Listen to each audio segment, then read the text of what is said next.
नमस्कार, मैं हूं आपके साथ हर्षिता तोमर। आइए नजर डालते हैं आज की मुख्य खबरों की ओर। भिलाई नगर निगम के 70 वार्डों की मतगणना पूरी हो गई है, जिसमें कांग्रेस की 37 और बीजेपी को 24 सीटें मिली है, तो वहीं 9 निर्दलीय भी जीतने में कामयाब रहे। लेकिन इसी बीच बीजेपी अब राज्य सरकार और जिला निर्वाचन अधिकारी पर गंभीर आरोप लगा रही है कि बीजेपी के नेताओं ने दुर्ग जिला कलेक्टर से मुलाकात कर ज्ञापन सौंपा और मतगणना में गड़बड़ी की जांच करने आवेदन दिया, लेकिन जिला निर्वाचन अधिकारी से संतोषप्रद जवाब नहीं मिलने पर दुर्ग से बीजेपी के लोकसभा सांसद विजय बघेल उनके चैम्बर के बाहर 2 घंटे से भी ज्यादा समय तक धरने में बैठ गए। स्पष्ट तौर से उनका आरोप था कि वार्ड नंबर 56 की भाजपा प्रत्याशी जयललिता को जीत चुकी थी। जीत का अनाउंसमेंट भी हो गया था, लेकिन उसके बाद भी उन्हें 1 वोट से हारा हुआ प्रत्याशी बता दिया गया। इसी प्रकार वार्ड नंबर 64 में भाजपा के प्रत्याशी उपासना साहू भी 3 वोटों से पहले जीत चुकी थी, उसके बाद उन्हें हारा हुआ बता दिया गया। रिकाउंटिंग होने के बाद भी उसका परिणाम नहीं आया और बिना परिणाम घोषित हुए बिना ही भाजपा के 2 प्रत्याशियों को हारा हुआ घोषित कर दिया गया। अभी आप बहनों की बात सुने और उसी के लिए हम लोग यहाँ आए हैं।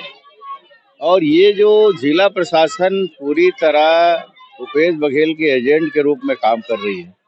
यहाँ की जो चुनाव अधिकारी थी, आरओ थी, पद्मिनी भोई, जो अभी वर्तमान में भी है, अभी तो चुनाव चल ही रहे हैं, चुनाव की प्रक्रिया अभी चल रही है, वो सीधी तरह उनके दबाव में काम की है। और ये जो अन्यायपूर्ण असंवैधानिक तरीके से जो दोनों वार्ड में ये वारदातें हुई है, वो निश्चित रूप से सबके दिल को दहला देने वाली है।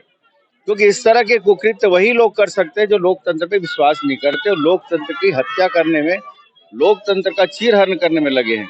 और सीधे सीधे लग रहा है कि भूपेश बघेल के इशारों पे, कि भूपेश बघेल को हर जगह अपनी सरकार बनानी है, दिखानी, अपनी हेगड़ी दिखानी है, क्योंकि जनता के बीच से इनका जो जादू है वो निकल चुका है, जनता के बीच में इनकी नहीं चलने वाली है। इसलिए पहले से बैलेट पेपर का भी ये लोग सहारा लिए। कई जगह ये भी देखा गया कि पेटियां बदल दी गई, बैलेट पेपर के कलर बदल दिए गए, ऐसा भी देखा गया है। कई पेटियों में रस्सी बंधी हुई थी, ये भी देखा गया है। तो ये आप सबके संज्ञान में है। और आज तो हद कर दिए, जो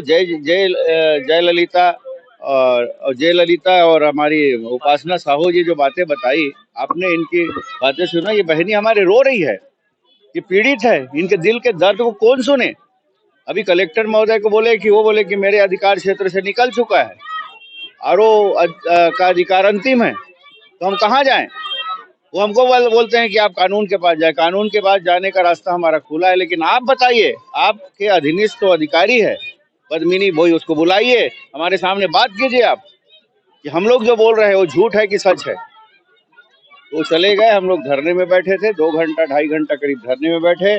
अब आगे की रणनीति हम लोग बैठ कर तय करेंगे और इस भूपेश बघेल को बताएंगे कि छत्तीसगढ़ में इस तरह का न्याय नहीं चलेगा और भूपेश बघेल तेरी तानाशाही नहीं चलने वाली है। क्योंकि जनता का आक्रोश आप देख रहे हैं, और जहाँ का जनता का आक्रोश उबलेगा ना, तो ये लोग हवा में उड़ जाएंगे।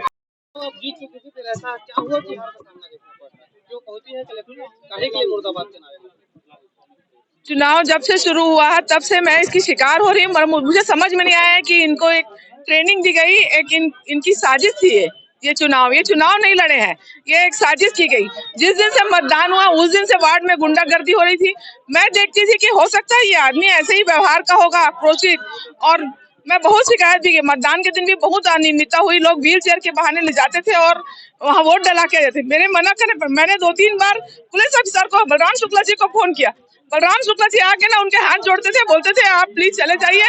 उसके बाद वो आदमी, जैसे ही बलराम शुक्ला जी चले गए, वो आदमी फिर से वही बार बार मेरे को धमकी दे रहा था। फिर भी मैं सोची उसकी आदत है। उसके बाद मतदान केंद्र में भी शराब पिला के वो एक अपने जो एजेंट को लेके आया था, वो पूरा फुल शराब पिया हुआ था। मैं वहाँ पे विरोध की, सारे प्रत्याशी बैठे थे, सबने सुना कि ये दारू पी के आया है, मैं इसका विरोध करती हूँ करके बोला। बूथ के अधिकारियों को भी बोला, किसी ने सुना। मैं दिन भर बैठे रही, दिन भर टार्चर करते थे वो लोग। उसके बाद जब मतगणना हुई, मैं जीत चुकी थी 3 वोट से। उसके बाद जब मैंने नंबरिंग मांगी, ये लोग मेरे को टालते गए बैठे रही। उसके बाद बोले कि ये चुनाव जब खत्म होगा फिर आपकी काउंटिंग करेंगे। ये लोग काउंटिंग के लिए आवेदन लगाए। मैंने सोचा जब सारा कुछ काउंटिंग सही हुआ है, मेरे आँख के सामने हुआ है, तो क्या धांधली होगी, ठीक है करके जैसे ही इन्होंने फिर उसके बाद मैंने आवेदन दिया कि सब कुछ सही हुआ है और दो बार सबके ऑब्जर्वेशन में आया है, तो फिर क्यों आप चुनाव फिर से मतगणना करना चाहते हैं। लेकिन मेरी बात का ध्यान, मैंने रिटर्न में आवेदन दिया, रसीद भी ली मैं, लेकिन मेरी बात को अनसुना किया गया। उसके बाद काउंटिंग के समय काउंटिंग में तैयार हुए, रात को 12-1 बजे काउंटिंग की है ये लोग। जब सारे लोग सब चले गए थे तब इन्होंने काउंटिंग किया। मेरा 4 बजे खत्म हुआ था चुनाव, 4 के बाद 5 बजता 6 बजता, रात को 1 बजे 2 बजे काउंटिंग करने का क्या मतलब है। मैं मात्र 3 वोट से आगे थी, मैं हारी नहीं हूँ। जब बैलेट पेपर इन्होंने रिकाउंट किया तो जो अवैध मत थे, जिनको सर्टिफाई किया जा चुका था आरओ महोदय के सामने, वो सर्टिफाई वोटों को बदल दिया गया। उसमें उन सबको अवैध मतों को वैध घोषित किया गया जानबूझ के। ये कैसे हुआ?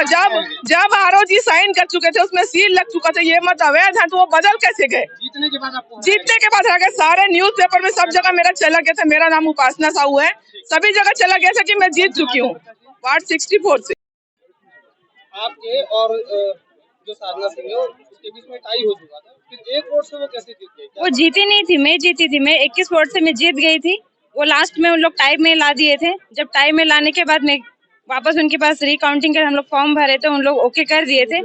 फिर बैठे हुए थे, फिर हम लोग बोले मतलब 8 बजे से पहुंचे थे, 8:30 बजे तक हम लोग स्टार्ट कर देंगे करके, लेकिन 8:30 हो गया, 9 बज गया, 9:30 हो गया, तब तक उन लोग रिकाउंटिंग किया। उन लोग अपने अपने जाने के लिए तैयारी कर रहे थे। हम लोग फिर पूछे प्रियंका वर्मा मैम से, अभी तक हम लोग का कुछ प्रोसेस चालू नहीं हुआ मैम।